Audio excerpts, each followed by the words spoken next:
കഴിഞ്ഞ 3-4 ദിവസത്തിന് ശേഷം ഏതാണ്ടൊരു തെളിഞ്ഞ പ്രഭാതമെന്ന് പറയാം. അല്പസമയം മുമ്പ് കുറച്ചുകൂടെ നല്ല തെളിച്ചിട്ടുണ്ടായിരുന്നു. പക്ഷെ നമ്മൾ ഈ പറഞ്ഞുകൊണ്ട് നിൽക്കുന്ന നേരത്തിനിടയിൽ പെട്ടെന്ന് അന്തരീക്ഷം മാറി വരുന്നുണ്ട്. പെട്ടെന്ന് അല്പം മൂടി വന്നിട്ടുണ്ട്. കഴിഞ്ഞ ദിവസങ്ങളിൽ എറണാകുളം കോതമംഗലത്തിനടുത്ത് മണികണ്ഠൻചാൻ മേഖലയിലായിരുന്നു ഏറ്റവും കൂടുതൽ ദുരിതമുണ്ടായിരുന്നത്. അവിടെ വളരെ പെട്ടെന്ന് പുഴയിൽ വെള്ളം നിറഞ്ഞ് അക്കരെ ഇക്കരെ കടക്കുക പോലും മിനിയാന്നും മറ്റും അസാധ്യമായിരുന്നു. ഇന്നലെയോടുകൂടി അവിടെ ഏതാണ്ട് സാധാരണഗതിയിലായിട്ടുണ്ട്. പിന്നീട് നമ്മൾ കണ്ടത് ചെല്ലാനം കടലോര മേഖലയിൽ, അതുപോലെ തന്നെ മറ്റൊരു കടലോര മേഖലയായ എടവനക്കാടെയും കാര്യങ്ങളാണ്.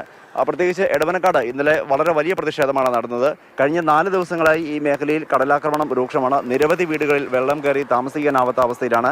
എല്ലാ വർഷവും ഇതേ അവസ്ഥ തന്നെയാണ് എന്ന് കാണിച്ചുകൊണ്ടാണ് എടവനക്കാട് നിവാസികൾ ഇന്നലെ പകൽ മുഴുവൻ സംസ്ഥാന പാത ഉപരോധിച്ചുകൊണ്ട് സമരം നടത്തിയത്. രാവിലെ ഏതാണ്ട് 8 മണിക്ക് തുടങ്ങിയ സമരം വൈകിട്ട് 6 മണിയോടുകൂടിയാണ് അവസാനിച്ചത്. ഇന്ന് രാവിലെ മുതൽ തന്നെ ഹർത്താൽ പ്രഖ്യാപിച്ചിട്ടുമുണ്ട്. എടവനക്കാട് പഞ്ചായത്തിൽ വൈപ്പിൻ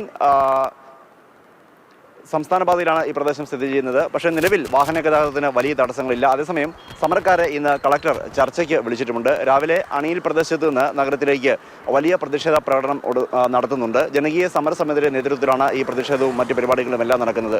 ചെല്ലാനം മേഖലയിൽ ഇന്നലെ വൈകിട്ടും കടലാക്രമണം ഉണ്ടായിരുന്നു. കുറേ ഇടത്ത് ടെട്രാപോഡ് കടൽ ഭിത്തികളൊക്കെ നിർമ്മിച്ചു. അവിടെ പ്രശ്നങ്ങളില്ല. പക്ഷേ കടൽ ഭിത്തി നിർമ്മാണം പൂർണ്ണമാകാത്ത ഇടങ്ങളിലാണ് കടലാക്രമണം അങ്ങേയറ്റം രൂക്ഷമായിരിക്കുന്നത്. ചെല്ലാനത്തും ഈ പറഞ്ഞതുപോലെ എല്ലാ വർഷവും ഏതാണ്ട് ഒരേ സമാനമായ കാഴ്ചകൾ തന്നെയാണ് മഴക്കാലത്ത് കാണാനാവുന്നത്. നിരവധി വീടുകളിൽ വെള്ളം കയറി ഒഴുകുന്നു, വലിയ നാശനഷ്ടങ്ങൾ ഉണ്ടാകുന്നു. എടവനക്കാട്ടെ പ്രത്യേകത എന്ന് പറയുന്നത് എടവനക്കാടിന് അപ്പുറവും ഇപ്പുറവുമില്ല 2 പഞ്ചായത്തുകളിൽ കടൽ ഭിത്തി നിർമ്മിച്ചിട്ടുണ്ട്, ഇല്ലെങ്കിൽ പുലിമുട്ടുകൾ നിർമ്മിച്ചിട്ടുണ്ട്. അതുകൊണ്ട് തന്നെ ആ പ്രദേശങ്ങളിൽ കടലാക്രമണം ഉണ്ടാകാതെ ഇതിന് നടുക്ക് സ്ഥിതി ചെയ്യുന്ന ഈ എടവനക്കാട് മേഖലയിലേക്കാണ് കടലാക്രമണം കൂടുതൽ ഉണ്ടാകുന്നത്. ഈ മേഖലയിൽ എത്രയും പെട്ടെന്ന് കൂടുതൽ പുലിമുട്ടുകൾ നിർമ്മിക്കണമെന്നുള്ള ആവശ്യമാണ് ഉയർത്തുന്നത്. ജില്ലയിൽ ഒരിടത്തും തന്നെ ഇന്ന് വലിയ തോതിൽ മഴ ഒരിടത്തും തന്നെ നിലവിൽ പെയ്യുന്നില്ല. പക്ഷേ പലയിടങ്ങളിലും അന്തരീക്ഷം മൂടി നിൽക്കുന്നു. വളരെ പെട്ടെന്ന് തന്നെ കാലാവസ്ഥ തെളിയുകയും ഇരുളുകയും ഒക്കെ ചെയ്ത് മാറി നിൽക്കുന്നു. അതേസമയം ജില്ലയിൽ ഒരിടത്തും ഇന്നലെ